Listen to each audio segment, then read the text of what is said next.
Hey, it's Chris, Liege Games. Finally, you've been waiting for my top games of 2023. No lie here. We're going to get into it. 10 games. I'm also going to be having a separate video of telling you the games that just didn't make it, 11 through 20, because this was a fantastic year. Anyone who tells you otherwise doesn't know what they're talking about, right? I don't know. Didn't like the games, that's okay. But also, right now, I'll tell you, the reason that this game took me so long to get out is because I changed rankings, especially in the top 5, many times. This is a very fluid list. So when I look back at this a year from now, just like I look back at 2022's, there will probably be some changes. Which ones? Who knows? That's the best part though. But, you ready? Let's go. As always, this is going to be a very divisive list. I'm going to have games on here that you have heard of. I'm going to have games on here that no one else has on their top 10 list. Period. Maybe. But you know what? It's always fun to debate it regardless. So let's go right into it. No honorable mentions. This is 10 only. Number 10. Right here. CMYK. Frickin' Lacuna. This is a great game. This is a great abstract game that is never going to leave my collection. Don't be fooled by the fact that these games are at the bottom of the list, 10, 9, 8, 7, 6, 5, that they're not on the top list doesn't mean they're as good. This is a great game. I can play this with my 8-year-old. I can play this with my 9-year-old. I can play this game with my wife, my game group. The placing of your metal tokens on a sheet that fits in the best of 7 series that we're seeing a lot now with abstract games. I have 3 games that utilize this mechanism, 7 different colors, 7 pieces of each color. Get the majority of the majority. You're placing a piece along a straight line between 2 of similar colors, grabbing those 2, and then at the end of the game, after they're all placed, well, you grab whichever ones are closest to your pieces. So spatial arrangement is so important in this game. It also plays incredibly quick. Every single time that this game has come out, every single time we have said, let's play it again. That, folks, right there is hallmark of a keeper, of an absolute stunner, of, again, I'm going to make an argument that most of these games may fall in my top 25 list of all time as well. I'll be doing that later this year. Maybe even top 100 if I can really drum up the support. But, fantastic abstract. If you pick up no other abstract this year, it should be Lacuna, period. CMYK, absolutely smashing it out of the park with this one. So, no faults at all with this. Number 9. We have it sitting right over here next to me as well. Tales to Amaze Unmatched. Now, I love the cooperative of this, right? The reason that this one isn't higher on my list, the reason that I can't give this my absolute utter, blessing beyond all blessings, right? Fantastic game, fantastic concept. I'm not in love with any of the characters, right? And only having 2 bosses, is fine. But when you give me a Marvel United with 4 bosses now, the standard has been set. The miniatures are fantastic. The deluxeifications are unnecessary. But the Unmatched system has proven that it is around to stay. If you were a doubter like I was, I'll eat crow on this one. I enjoy this system. However, I'm not fully in love with it because it is, as I've referred to elsewhere, chasing the dragon still. Trying to find that character, that asymmetric, mechanistic approach that you love. And for me personally, I haven't found it. So I'm hoping some of the upcoming 2024s will do that. The other fault that I have is cross-compatibility.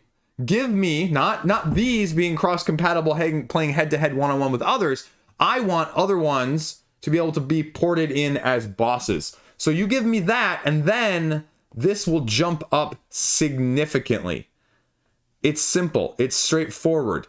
It's not as nuanced or delicate as some of the other head-to-head 1 versus 1 duelers that I have.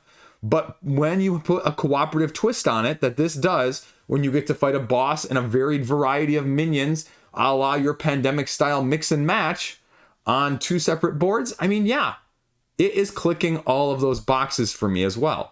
It's not higher on this list, though, because of those things I said. I really do truly love it. But right now, it's also fighting for cooperative table space, whereas the head-to-head, because it's easier, well, you know what? It's going to be on my list regardless. Well, it's going to be easier to get played in that way. So this one, you know, we'll see where it goes. Again, give me more of this and less of the random grab bag expansions at retail, and I will be super, super, super happy from that aspect of things. Now, pulling this one out next at number 8, this is, again, a massive, massive achievement. Again, I'm going to eat crow on this one. Thunder Road Vendetta. This failed on crowdfunding the first time it came around. And it came back, and it came back better. And you know what's even better than that?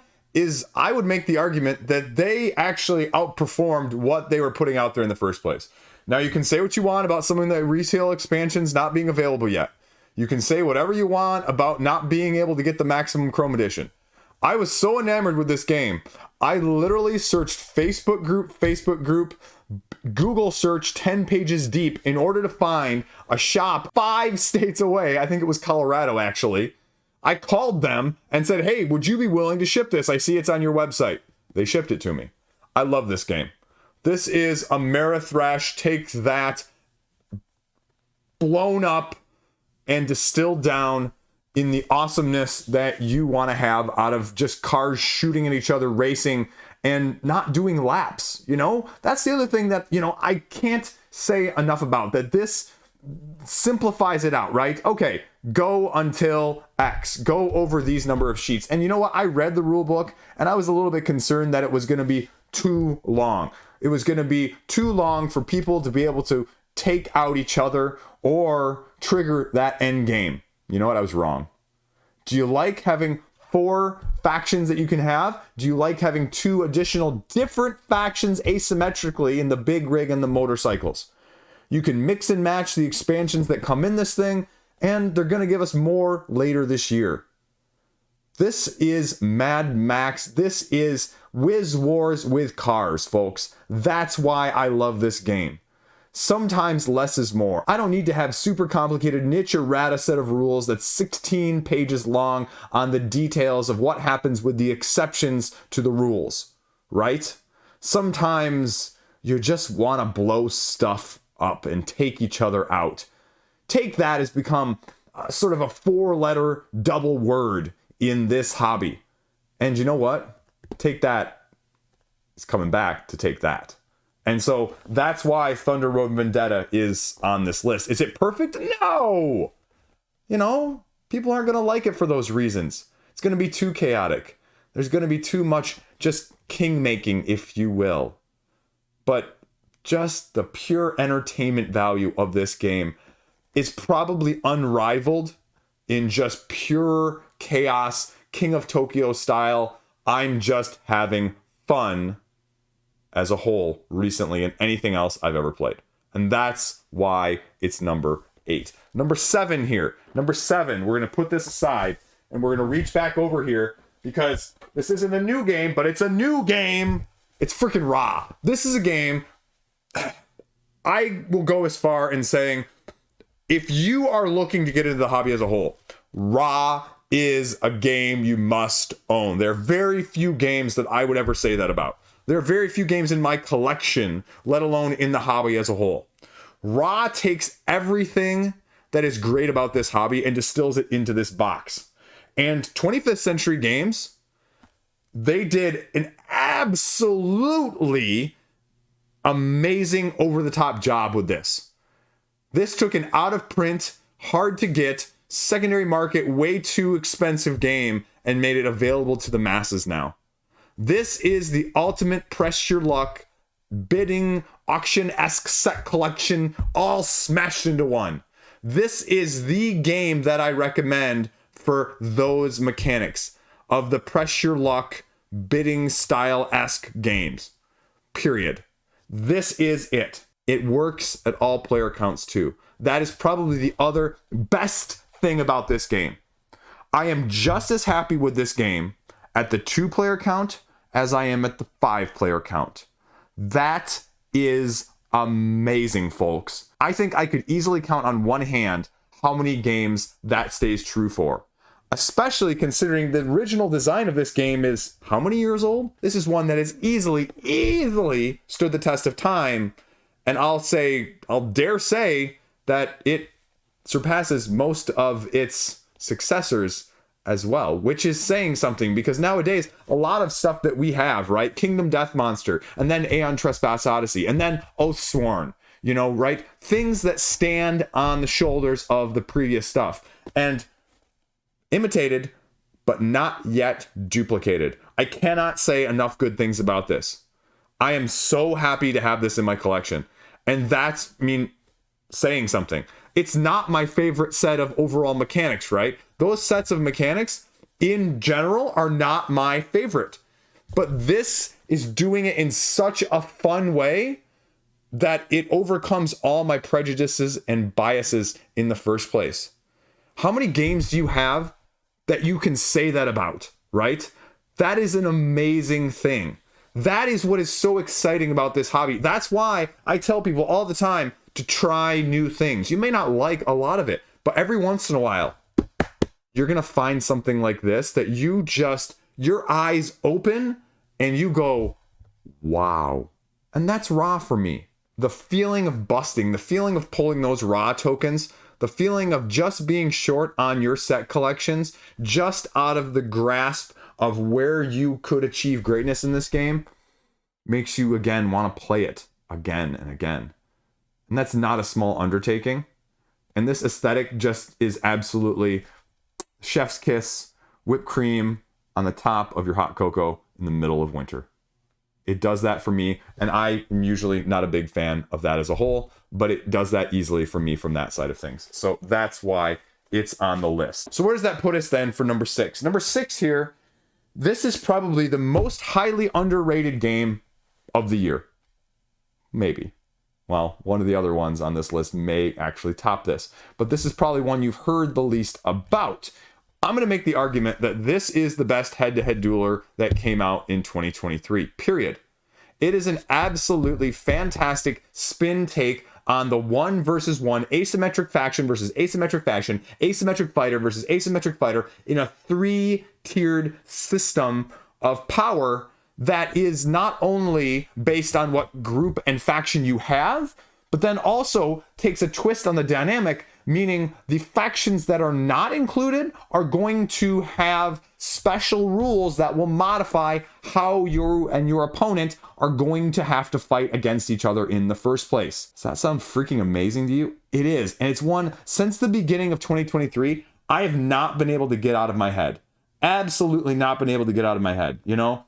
Sorry We Are French has probably the most under the radar game of the year, potentially, with this, from a bigger company. It deserves so much more recognition. If you are a fan like I am of other ones out there, your Yomis, Battlecons, Exceeds, Mythic Mischiefs, the recently reviewed on my channel Singularities, right? All of those games, I love this. I love this. I love this game.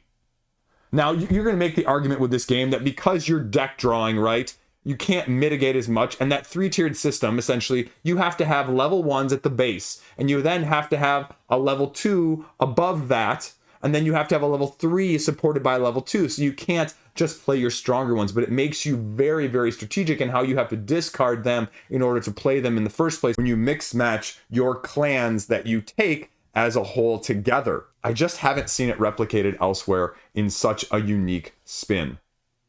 It's chaotic, it's a little bit random, but it is solely also one of the best games that I have had in the last year to make me feel as clever as you can sometimes with the combo nature of these cards in the order that you need to play them. It's head-to-head take that, folks. No getting around it. But the cleverness of how you combined these factions of decks with their powers, with their asymmetries, it is unrivaled. Probably in the last year or two, I would make the argument with that smashing together. Singularity reminds me the most of it, but again, it's completely different how you're doing it in the first place, which is why things like this and those other ones I mentioned still are completely complementary, and you can have this in your collection with those ones as well. Did I mention, look at this size of this box. That's all you get. Sorry We Were French, putting it absolutely in just what you need. So not an overstuffed, oversized box, and I love it from top to bottom. Easily, if not for one of the other games on this list, the most underrated, unappreciated game of 2023 that has gone completely and almost utterly unnoticed. And I want to give it a huge, massive shout out because, again, these are all keepers, forever keepers, folks. That's where we're at with this list of 2023. I have no qualms about telling you top to bottom, these 10 games would push out vast majority of the games on my top 10 list from 2022 and 2021. With some exceptions, obviously, but they would be fighting tooth and nail just from that aspect of things. And so that's why it's easily number 6. Number 5, though. Number 5 is the other completely most under the radar game. I reviewed this for their crowdfunding campaign, folks. I got it at the tail end of 2023. This is a 2023 release. This is Nekojima. If you're not familiar with this dexterity-based cat hanging from a wire game, well, you should be. Now, you know, people compared it to Rhino Hero. It's nothing like Rhino Hero. This is so much better. It's so much more delicate. It's so much more finicky, but it's so much more fun. It is the absolute most fun game of 2023, period, for me. Without any question, any doubt, anything whatsoever. I played this at the beginning of the year, last year, and I said, wow, I literally could not get this out of my mind the whole year. I'm not understating that, right? Every single time I looked at the end of the month, all throughout 2023, February, March, April, May, June, July, August, September, October, November, December, this was always on the list from the beginning of the year. All you're doing is you're taking these little wooden poles, rolling dice to see which little section you got to place them in, which length of rope that they're going to be, and then stacking them. And then, oh, you draw the wrong cube out of the wrong bag, you got to put a cat on it. And now that's probably the biggest criticism. These cats are a little heavy for the wires. So if you're not super delicate, they're going to fall and it's going to collapse. And you know what then happens? You set up and play again. Because just like Lacuna, I have never sat down and played just one game of this. I love it. I haven't explored half of the little mini expansions they have with it, and I'll make the argument that you don't need them. It's just fun. Very similar to Animal Upon Animal, in the sense that if you've never played that game the right way, rules written as is, the game is technically difficult. It's an absolute fest of trying to put stuff on top of each other, balancingly delicate, but it's absolutely one of the hardest and most satisfying when you can at the same time. This is just an absolute great game. I love it. I love it. My 9-year-old saw this when it got delivered, and you know what? Most of the time, my kids could care less. Dad got another package. Dad got another game, right? As a reviewer, that happens all the time now for the channel. My kids saw this outside of the box on the kitchen counter, and you know what he said? He recognized it from 10 months earlier. 10 months. This is a 9-year-old, right? Like, their attention span, he watches more Minecraft than I play board games. He said, Dad, is that cat hanging game? I said, yeah, it is. You remember that? Yeah, can we play it tonight? Boom, right there. And we played it like 3 times in a row. You can play it cooperatively. You can play it competitively. You know what? I play cooperative in a lot of these things because, again, I do it for the fun of the game. And this fun is second to none for me this year. No qualms about saying that, period. You heard it on my review at the beginning of 2023. Guess what, folks? Story checks out. I stay true to my word. This is Race to the Raft, number 4. This is easily my favorite and best cooperative game of 2023. Highest on the list. Duh, makes sense. So, why is it so good? It takes your Isle of Cats. Again, I guess I have a thing for cats, right? Totally coincidental that these are back to back. I didn't realize that until right now. But what you're doing is you have fires that are slowly spreading as you draw fire tiles on a turn-by-turn basis. But in your mitigation, you are laying down tile cards in order to grab these cats and produce paths overlapping, very carefully so, to get them to said raft in the first place. And it gives you a degree of difficulty. I kind of laughed and poo-pooed when this was on crowdfunding, and I was like, oh, you're going to have 80 different scenarios. you're going to have like 5 subsets of rule difficulties that you can add as you go along the way. That's probably going to be pretty samey. I'm probably not going to be, nope, frickin' works. Awesome, awesome, awesome. Cooperative games are too easy, too much quarterbacking, oh, limited communication. Or you know what? Just don't freaking communicate and make it harder on yourselves if it's too easy. There's ways around that. This game, though, you might want to actually communicate, because making those paths, getting the cats there of the various colors in the various orders, and potentially how you're having to do that in the first place while randomly pulling these odd-shaped Tetris-like fire tokens and putting them on the board so that you still have a path in the first place to get there in a randomized setup to begin, it just works. And you will never run out of scenarios. Never. I guarantee that. You don't play your games enough. I don't play my games enough, but you can slowly kick your way through the scenarios. And again, just like a couple of these others that I've mentioned, I've never once sat down and only played one scenario. We've always played 2 or 3 scenarios with this every single time I've gotten it out, because it's that enjoyable. In a family style, in a gamer style, in a kid style, all compatible. Again, from a cooperative, ease to play, ease to teach, ease to learn, hard to master, it's just satisfying. City of Games has a fantastic thing on their hands here, and this is one of those games that I would be hard-pressed to say that I would not buy everything that they put out for this in the future. Meaning, if I didn't say that correctly, they put out more stuff for this, it's going to be in my collection. It's one of those games for me. And that's few and far between. That is few and far between nowadays with way too much stuff in the first place. I love this game and the dynamics that it brings from a cooperative, card-laying, random distribution, making lemonade out of your rotten lemons that you're given in the first place. How clever can you be with the people you're working with as well? And the other thing that's really, really nice about this game is you have 3 cards on a turn-by-turn basis. Everybody has to play their cards for the round to be over, but it's a utilized mechanism I don't see enough in cooperative games. You don't have an order. You don't have a numerical system of what you have to do. You can play all 3 of your cards before anyone else. You can be the last one to play all 3 of your cards. Everyone can play 1 card. Everyone can play 2 cards and then go around and finish however you want to do it. And it makes this game head and shoulders above a lot of its competitors, for me personally speaking. And I have no qualms about saying it from that aspect of things. So that's why it's number 4. Number 3 is going to be a partial this year, partial last year. Because I finally got to experience Summoner Wars 2, the 2nd edition, if you will. And right here, 2 of the 4 expansions from 2023 for all of you 2023 purists that I have as well. This is, I will put out there, arguably, again, on any given day, I might have slight feelings otherwise, the best head-to-head asymmetric dueler, mage style, right?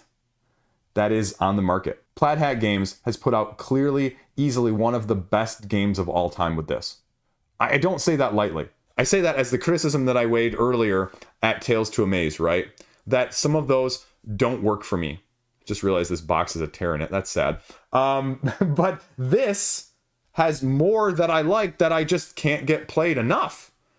The argument against it potentially is because you really have to learn your faction. The benefit is you don't have to really know the other team's faction, which is tremendous. It's going to be better the more you play it meta style, as all of these games do. But you really get a sense quickly of what faction, what deck you want to have. And if you like the Swamp Orcs, or if you like the Shadow Elves, which I love, and they're just continuing to support it. And you can jump in at any time. You can get them individually. You can see what the mechanics do that are differently. They're testing it online in the first place. This is a 2nd edition, folks. So you can already see the improvement if you're familiar with the first one comparatively. And you know what? I say that as someone who didn't play 1st edition. But I say this as someone who is seeing such a refined product in the first place that I have to feel like you only get there by improving on what was there originally. This game for me is a constant, I want to play this game.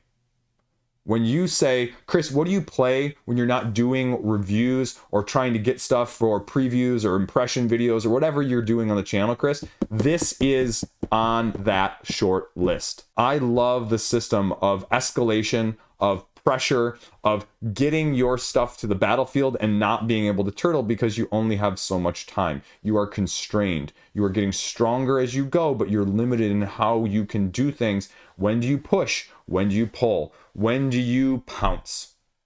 And in what manner, based on the style of your faction that you're utilizing. And so I can't wait to have more of this, because as nuanced as it can be with the individual factions, teaching this game, learning the basics of this game is a lot more intuitive than many of its more contemporary crowdfunded or not counterparts, where learning all of the mechanisms, learning all of the minutia, learning all of those sorts of things, like the game Senjutsu sitting right next to me, right? You know, simplicity is beauty sometimes. Again, not in the gameplay, but in the learning of the game. That's why I love abstracts so much. That's why abstracts are so adored in my household as a whole. And that's why this, with all 4 of the new expansions that I have from 2023, make this list. So there, purists from 2022 and 2023, we're hedging there. We're straddling the fence because I got a little from both.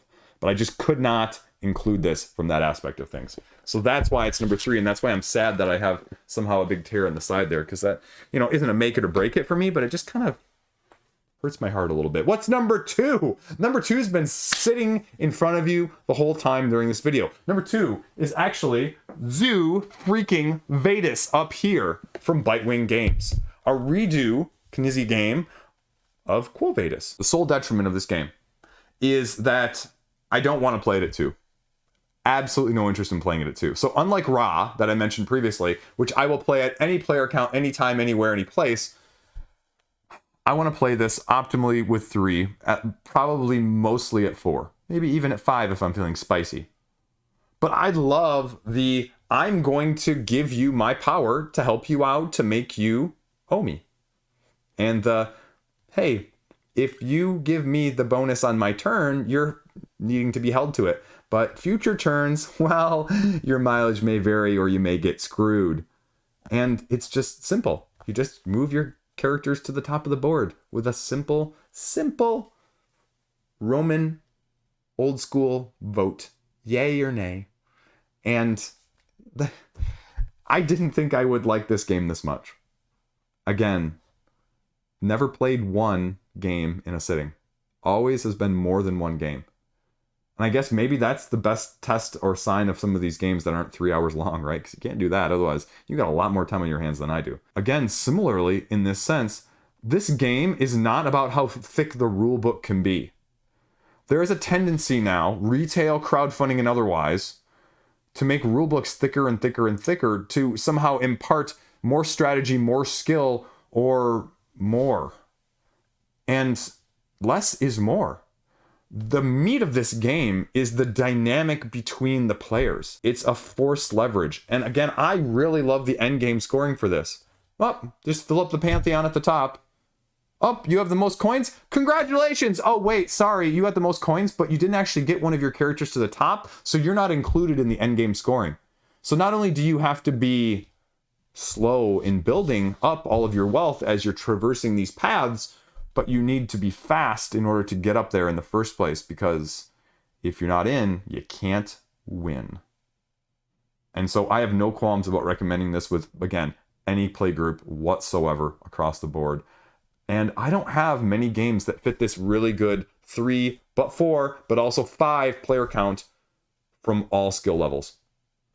And this game makes you feel in ways that I just haven't felt in too many choose your friend game, if you will. Pick your ally, pick your enemy, rotate, switch, backstab, in a very gentle, anthropomorphic way. And so that's why it is number freaking 2. So what's number 1? Well then, number 1, folks, coming from below. I wasn't expecting it to be number 1. Dune freaking Imperium Uprising. When this came out, I said 2.0. You know what? Couple words for you, fighting words for you, Direwolf. And I got it. And I was like, oh, okay, whatever. Why do I need 2 of these? Is it really gonna be, yep, Yep. Converted. Eating crow. Love it. Not sure what I'm going to do with this one, right? It's faster. It's more aggressive. You have more ability to get into more places, even if someone else is blocking you from a worker placement standpoint. The deck building is there. It's still too random. You're still going to kind of get SOL screwed sometimes, but you know what? It's fine. It's backwards compatible with the expansions. So if you have the expansions, I mean, all you have to worry about is losing out on the base game that you already have as well. The spies are clever. They're unique. And it doesn't lose the things that make this worker placement deck building game great in the first place. The I choose mechanism of how you want to utilize your dual use cards in the first place. Deck building, dual use, I love it. Worker placement, I am not a fan normally. It's not my favorite mechanism at all whatsoever. Not in my top 5, probably even 6. But this game, again, as I mentioned at the very beginning of this video, if it can overcome my bias like that, that's really, truly the sign of a great game. It may not be a great game for you, but you have to recognize that if a game is able to do that for you, it's doing something special. And so to be able to incorporate it in a faster, more aggressive style that I am a fan of, some take that in a, non-direct manner, if you will, in this game. End game scoring as a whole and the number of rounds that's there dictated already at the beginning of the game, limiting it and not making it this slog that sometimes worker placements or other games with variable triggers can end up being, is just an amazing compilation of things that I think on paper, in theory, shouldn't work as well as they do. And they also should not work as well as they do for me personally speaking. And so to overcome that, to make myself feel like I'm having fun, and let's be also clear, I played this solo, I'm also enjoying it solo as a non-solo gamer. It's checking all the boxes for me. I was not expecting, when I compiled this list, the first 2 or 3 times I made this list and checked it and rechecked it like Santa's Christmas card, I was not having this number 1 at all.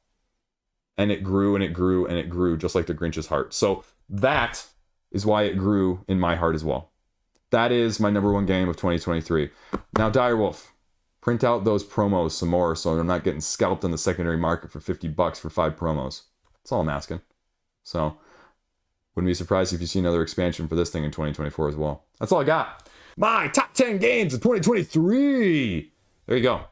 And coming out shortly after this, shortly before this, probably after this, 11 through 20. The best of the rest. What didn't make the list? Why didn't it make it? And could it make the list next year? Potentially? Could it grow even further? Yeah, absolutely. I did that last year. A couple games that weren't on the top 10 made the top 10 2022s when I redid that one. So there you go. Stay classy. Have a great freaking day. Hope you enjoyed. Disagree, agree. Let me know in the comment section down below. As always, thanks for tuning in. See you around.